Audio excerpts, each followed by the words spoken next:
Good morning लोगोफोर and welcome back to Anu's Family Vlog गासैखौबो Anu's Family Vlog खौ बरायबाय आसा खालामो गासैबो मोजाङैनो दं होनना लोगोफोर आङो गोदान बोसोरनि एसे गोदान सामानफोर बायना लाबोदों मा लाबोदों आङो बेखौनो देखायलांनोसै आसा खालामो नोंथांमोनखौ भिडिअखौ जोबजासिम नायगोन होननानै आङो गोदान बोसोरनि मा गोदान बेसाद बायना लाबोदों बेफोरखौनो देखायलांनोसै आं लोगोफोर नायलांबाय थादो अब्लालाय आंनि भिडिअफोर बे जाबाय गोदान सियार आं बायनानै लाबोदों नै मादि नुदों खोन्थाहर बे जाहैबाय सफाबो गोदान बायना लाबोदों आं सियारजों लोगोसे सफाबो लाबोदों लोगोफोर नायदो नै आरो बेथिंजाय नै लोगोफोर लाइफोरखौ लाबोदों आङो मा शपिं खालामना लाबोदों देखायलांनोसै आङो नायलांबाय थादो नै बेखौ मोननै लाबोदों गंसेयाव बेसेबां लादों खोन्थानोसै दे आङो गंसेयाव नै 199 धुनु मातन बे गंनै आरो नै बेथिंजाय दङ नाय देखायलांनोसै आङो मा लाबोदों नायलांदो नैया बे जाबाय जग दै लाग्रा जग बेसेबां लादो र' देखायनि आं बे नै 305 टाका 305 आं खुलिना देखायनोसै नै मादि नायदै नायलांदो एसे शपिं खालामनाय नै बे जाबाय जग दै लोंग्रा जग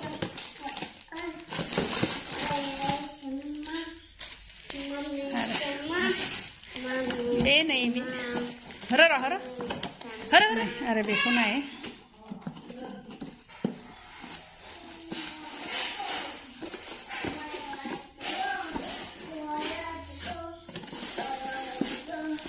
नैबे ओंखाम जाग्रा नै बे गंसे बखना देखायबाय आं बेयावहा दङ 6 पिस 6 पिस दङ 6 पिसआव बेसेबां लादो र' खिन्थानोसै आं प्राइसखौ बे लादों 870 लादों 6टायाव बे दरजानि पर्दा नै दरजाफोरनि पर्दा लाबोदों बेयावहा दङ टोटेल 5 पिस दङ 5 पिसनि नै गांसेयाव बेसेबां लादों 260 लादो गांसेयाव बेखौ लाना फैबाय आइलाय जिष्णुआबो जाहा ना बाबा अरेन्ज बाबा अरेन्ज जा जिष्णु आंनि सना आरो बिथिं सासे मबाइल नायगासिनो फैसा लादो आरो नै बिथिं जाय आरो बे लाबोदो नै बेखौ लाबोदो बे बेसांनि दा प्राइसखौनो खिन्थाग्रोनोसै आङो बेवहाबो दङ इलाय बे जाबाय 3499 नै बेखौबो लाबोदों लोगोफोर आं बेसो देखायनोसै नायलांदो मा लाबोदों आं बोसोर गोदाननि गोदान बायना लाबोबाय आलासि फैबा जानो आलासि फैबा नांगौ जाखायो नालाय बेखायनो लाना फैबाय आं दा बोसोर गोदाननि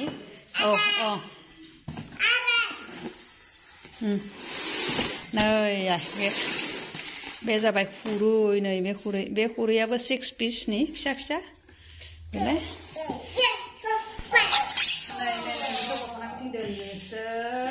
आरो नै बेथिं नाय बे जाबाय खुरै बे गिदिर खुरै बे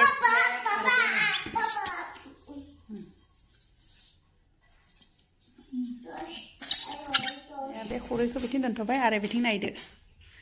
बेबो जाबाय खुरै नै मैगं सेगं लाग्रा आरो बिथिं जाय नै बे एसे गिदिर खुरै गंनै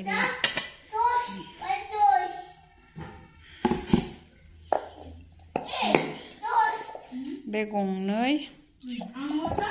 आरो बेथिंजाय नै बे प्लेट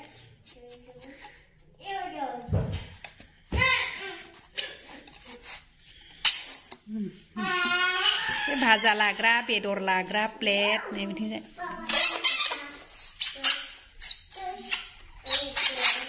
आरो बे थोरसि नै मारै नुदों लोगोफोर खोन्थाहरदो कमेन्टआव मोजां नुदोंना नै बे थोरसि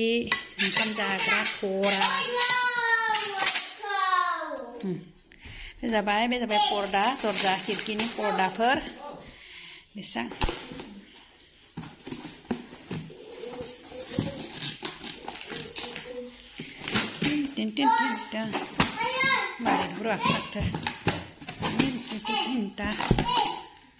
आलासि फैबाथाय जाहोनोसै आहा देनां आलासि फैबा गोदान बोसोरनि आलासि फैबा बेरायनो फैबा मागोआव आलासि फैबा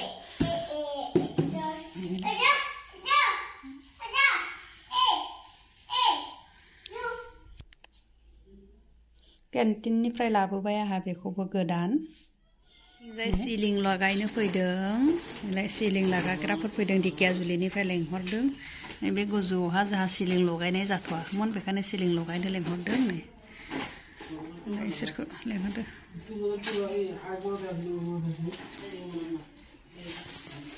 खामानियाना खामानि मावबाबो जोबा जेब्लाबो न'नि खामानिया जोबखाया मावनो होनबा जीवन जोबलांगोन थेवबो न'नि खामानिया जोबलाङाना लोगोफोर मावबाय था ओंखारबाय थागोन बेबायदिनोसै आरो न'नि खामानिया मोनसेनिफ्राय मोनसे जोबनोनो थाङा थाखा फैसायासो जोबग'आ भाइटिनदे ढेकियाजुलिर न ढेकियाजुलिर ना ढेकियाजुलिनिनो सोरबा नांगौबा लेंहरनो हागोन मोजांखौनो मावो खामानिखौ सिगाङावबो मावफैबाय जोंहानाव सिलिंनि खामानिफोरखौ এই স্কয়ার ফুট কিমান লৈছিলে ভাইটিনতে আমি আমি তো এটো তো মই না জানো মালিকে ন মালিকে জানে মালিকনি ঢেকিয়াजुलिनि मालिका थिनहरदो लगायनो फैदो दा लगायबा देखायलायनोसै आङो बिसोर दा लगायजेनहांदोसो